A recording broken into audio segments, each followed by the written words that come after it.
Cockroach protest में फैली हिंसा पर दिल्ली पुलिस का बड़ा खुलासा। छात्रों की आड़ में घूम रहे वांटेड अपराधियों ने फैलाई हिंसा। एफआरएस कैमरे में पकड़े गए 2000 से ज्यादा क्रिमिनल रिकॉर्ड वाले लोग, 15 एफआईआर दर्ज। खुलासे से बौखलाए आशुतोष रंका, कहा हम भी दिल्ली पुलिस की जनता के जरिए पोल खोलेंगे। और वो लिस्ट हम लोग एफआरएस के थ्रू नहीं, हम पब्लिक के थ्रू आइडेंटिफाई करेंगे और उसको पब्लिक करेंगे, फिर देखते हैं दिल्ली पुलिस का उस पर क्या रिस्पॉन्स है। कॉकरोच जनता पार्टी के संसद चलो मार्च की आड़ में फैली हिंसा के केस में अब दिल्ली पुलिस ने बड़ा खुलासा किया है। खुलासा हुआ है कि इस प्रोटेस्ट में छात्रों की आड़ में सरेआम वांटेड अपराधी घूम रहे हैं, जिन्होंने हिंसा फैलाई है, जो कानून व्यवस्था बिगाड़ रहे हैं। बता दें कि अब दिल्ली पुलिस ने अपराधियों को पकड़ने के लिए आधुनिक तकनीक का इस्तेमाल शुरू कर दिया है। फेशियल रिकॉग्निशन सिस्टम यानी एफआरएस के जरिए ऐसे चेहरों की पहचान की है जो 21 से लेकर 23 जुलाई के बीच जंतर मंतर आए हैं।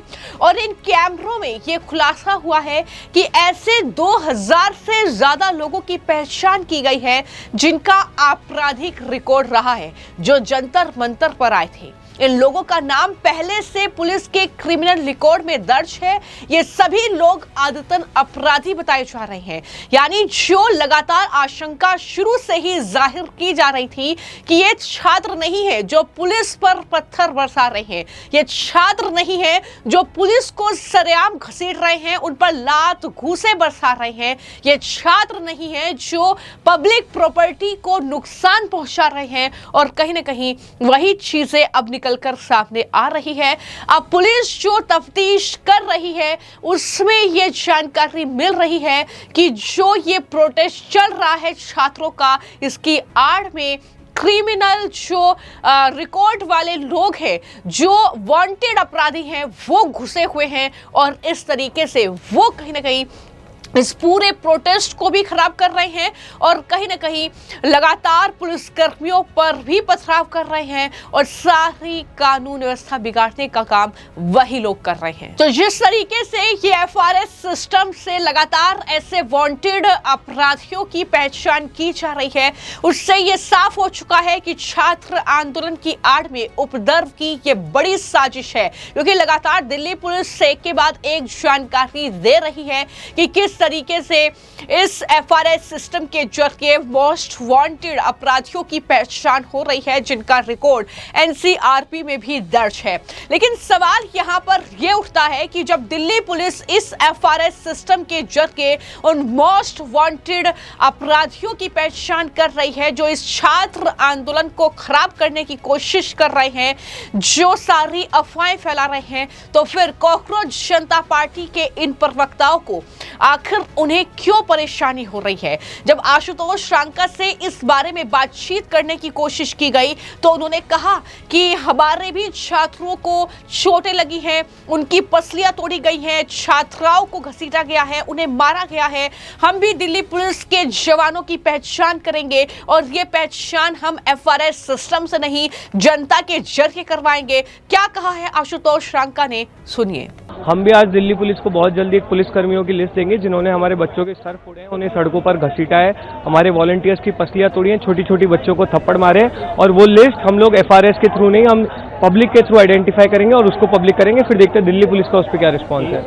पॉलिटिकल स्टेटमेंट तो हो रहे हैं, लेकिन सबके बीच आरएसएस का जो स्टेटमेंट है वो कह रहे हैं कि माँ बाप को अपने बच्चों को संभालने की जरूरत है, उनको समझाने की जरूरत है। आरएसएस को भाजपा को संभालने की जरूरत है, क्योंकि भाजपा अपने यहाँ पे गुंडे भेज रही है, लोगों को भड़का रही है। इस देश में गुस्सा भाजपा के खिलाफ बढ़ता जा रहा है। बात प्रधान से उठकर प्रधानमंत्री, यानी दिल्ली पुलिस अगर तफ्तीश कर रही है और जांच में ये खुलासा हो रहा है, तो ये सारी चीजों का स्वागत करने के बजाय कॉकरोच जनता पार्टी के ये प्रवक्ता बौखला रहे हैं। आखिर वजह क्या है, ये बड़ा सवाल है। लेकिन जो फिलहाल जानकारी सामने आई है उसमें यह बताया गया है कि 130 पुलिसकर्मी जो है घायल हुए हैं। अब तक 15 एफआईआर दर्ज की गई है। विरोध प्रदर्शन में लगभग 65 छात्र घायल हुए हैं और साथ ही साथ विरोध प्रदर्शन जो चल रहा है जंतर मंतर और उसके आसपास, वहां पर 10,000 लोग मौजूद हैं और वहां 3,000 पुलिसकर्मी तैनात किए गए हैं। लेकिन दिल्ली पुलिस के इस खुलासे से कॉकरोच गैंग बौखलाया हुआ है, ये बड़ी हैरानी की बात है। हालांकि ये जो सिस्टम पुलिस के जरिए शुरू किया गया है, फेशियल रिकॉग्निशन सिस्टम, इससे जाहिर तौर पर उन लोगों की पहचान होगी जो इस पूरे आंदोलन को खराब करने की कोशिश कर रहे हैं। मैं आपको जानकारी दे दूं कि पुलिस ने जंतर मंतर के आने जाने वाले रास्तों पर 4 कैमरे लगाए हैं। ये कैमरे सीधे पुलिस के डेटाबेस से जुड़े हुए हैं। जैसे ही पुराना अपराधी कैमरे के सामने आता है, पुलिस को तुरंत अलर्ट मिल जाता है। पुलिस का कहना है कि भीड़ में कुछ ऐसे लोग भी शामिल हैं जो सुरक्षा बलों को निशाना बना रहे हैं। ये लोग चाकू और हथियारों से हमला कर चुके हैं। इसी बड़े खतरे को देखते हुए निगरानी को और ज्यादा बढ़ाया गया है। और जिस तरीके से 20 जुलाई को हुए संसद मार्च के दौरान भारी हिंसा हुई, उस मामले में अब तक 15 एफआईआर दर्ज हो चुकी है। पुलिस कर्मियों पर हमले हुए, सरकारी संपत्ति को नुकसान पहुंचाया गया, उसकी जांच पुलिस कर रही है।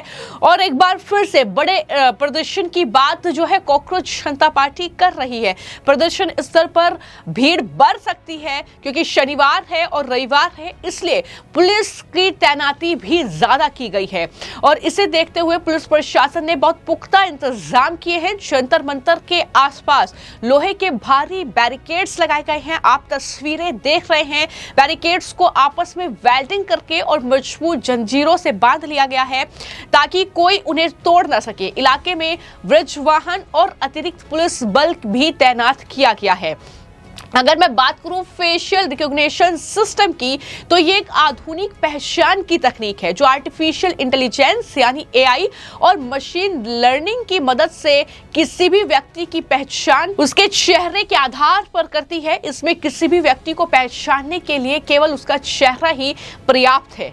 एफआरएस की कार्य प्रणाली कई चरणों में पूरी होती है। सबसे पहले सिस्टम से जुड़े हाई रेजोल्यूशन कैमरे, सीसीटीवी, ड्रोन या विशेष निगरानी वाहन आसपास मौजूद लोगों के चेहरे को स्कैन करते हैं। वहीं कैमरा भीड़ में मौजूद हर एक चेहरे को अलग अलग पहचान कर उसकी तस्वीर कैप्चर करता है। इसके बाद सिस्टम उस चेहरे का गहराई से विश्लेषण करता है और चेहरे का एक डिजिटल मॉडल तैयार करता है। इस दौरान आंखों के बीच की दूरी, नाक की लंबाई और चौड़ाई, गालों की हड्डियों का आकार, माथे की बनावट, होठों की स्थिति और चेहरे के कई अन्य स्थायी बिंदुओं को मापा जाता है। इन सभी विशेषताओं के आधार पर सिस्टम एक यूनिक डिजिटल प्रोफाइल तैयार करता है जिसे तकनीकी भाषा में फेशियल प्रिंट कहा जाता है। ये बिल्कुल उसी तरह है जैसे हर व्यक्ति के फिंगरप्रिंट अलग होते हैं। इसके बाद ये डिजिटल प्रोफाइल पुलिस या सुरक्षा एजेंसियों के डेटाबेस में पहले से मौजूद रिकॉर्ड से मिलाया जाता है। अगर किसी व्यक्ति का चेहरा किसी अपराधी, हिस्ट्री सीटर या संदिग्ध के रिकॉर्ड से मैच करता है तो सिस्टम तुरंत कंट्रोल रूम और ड्यूटी पर मौजूद अधिकारियों को अलर्ट भेज देता है और इसी तरीके से उस व्यक्ति की पहचान होती है। तो ये पूरा एफआरएस सिस्टम है जिसकी मदद से अब इस तरीके से अपराधियों को खंगाला जा रहा है और ये कार्रवाई की जा रही है और इस तरीके से पुलिस अलर्ट पर है। लगातार जो है इस मामले में अब पुलिस एक्शन मोड में नजर आ रही है। फिलहाल आपकी इस खबर को लेकर क्या राय है, हमें कमेंट बॉक्स में जरूर लिखें। धन्यवाद।